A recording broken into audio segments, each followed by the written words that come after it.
You're listening to Civic Media. You can tune into any of our live shows on any radio station across the state with the Civic Media app. Find us in your phone's app store and listen anytime, anywhere. This is your WLCX Daily News Roundup for the Eagle 1490 AM in La Crosse.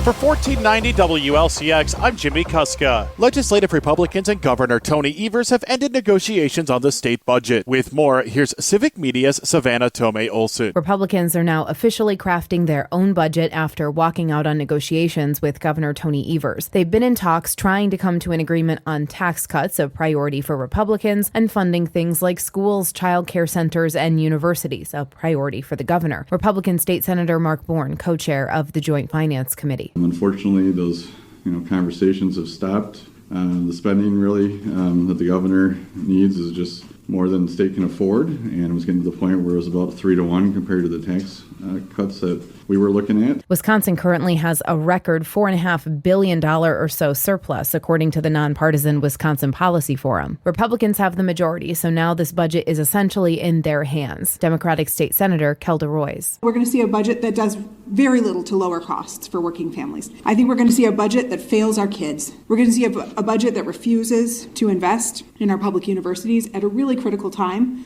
We're going to see a budget that turns a blind eye to relief for ordinary Wisconsinites. We're going to see a budget that exacerbates the child care crisis in the state. Thursday, Republicans added more bonding authority to clean drinking water initiatives and $500,000 to a program to train more physicians. For Civic Media News, I'm Savannah Tomei-Olson. Legislators are trying to finalize the budget by the end of the month. This week in La Crosse City government, there are 7 committee meetings ahead of Thursday's Common Council meeting. Today, the Board of Public Works will consider approval of a resolution to allow the La Crosse School District to begin work at the Hogan administrative site for a new elementary school. A council planning session is set for tomorrow ahead of a long agenda Thursday for the Common Council, which includes voting on proposals to raise stormwater utility fees twice in the next 7 months. At the state track and field meet at UW La Crosse this past weekend, dozens of champions were crowned as the best in the state. A total of 118 event champions and 8 team champions were recognized at the 2-day meet, which wrapped up on Saturday. One of those team champions was Cochrane Fountain City, which earned the school's first ever girls track title. In addition, 25 verified state records were broken. The event draws upwards of 20,000 spectators each year and has an estimated $4 million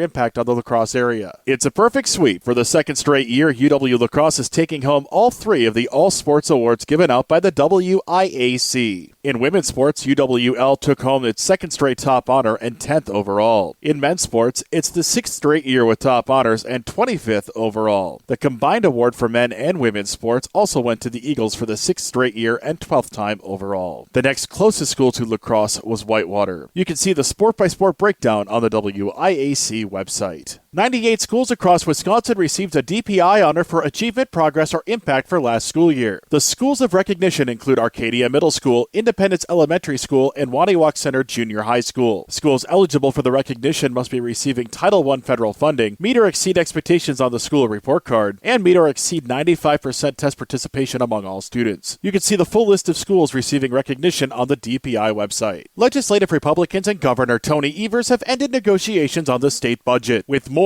here's Civic Media's Lisa Hale. Budget negotiations between Governor Tony Evers and top Republicans have hit a wall. The GOP leaders said talks had reached an impasse despite what they called good faith negotiations. Senate Majority Leader Devin LeMahieu and Budget Committee co-chair Senator Howard Markline said taxpayers simply cannot afford the governor's spending priorities. In response, Evers said he kept his end of the bargain, backing tax cuts for the middle class and retirees. But Republicans wouldn't budge on his calls for child care, education, and funding the UW system. Wisconsin has the largest budget surplus on record, according to an analysis from the nonpartisan Wisconsin Policy Forum. Legislators are trying to finalize the budget by the end of the month. Scattered showers today will give way to warmer temperatures later this week. Today, highs will be around 70 degrees with total rainfall amounts around 1/10 of an inch across the Cooley region. Overnight into tomorrow, skies will clear out and highs Tuesday will be around 80 degrees. On Wednesday, we'll see highs in the mid to upper 80s ahead of our next best chance of rain overnight Wednesday into Thursday when showers and storms are possible. In addition, air quality this week will continue to be a concern due to the wildfires in Canada bringing smoke into western Wisconsin. We'll have more details in our Civic Media forecast. Download the free Civic Media app now at civicmedia.us/app. For 1490 WLCX, I'm Jimmy Kuska.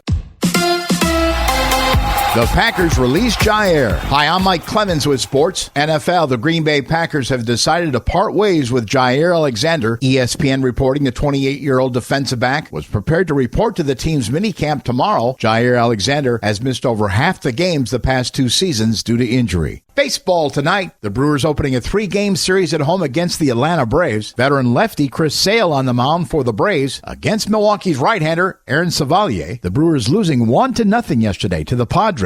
Desperate to score a run. Pat Murphy admitted after the game he gambled, putting in a pinch runner in for Rhys Hoskins in the 7th, saying it was a mistake considering Hoskins could have had another at-bat in the 9th. It's one of those decisions. 7th, 8th, or 9th. Do you pinch run for your slowest guy?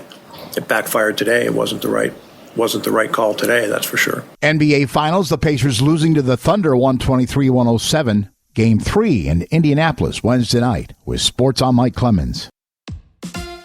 On your entertainment beat, I'm Pete Schwaba. Billy Joel has been famous for decades, but the fame came with a price. The first part of a new documentary just premiered at the Tribeca Film Festival about Joel's life called Billy Joel, and So It Goes.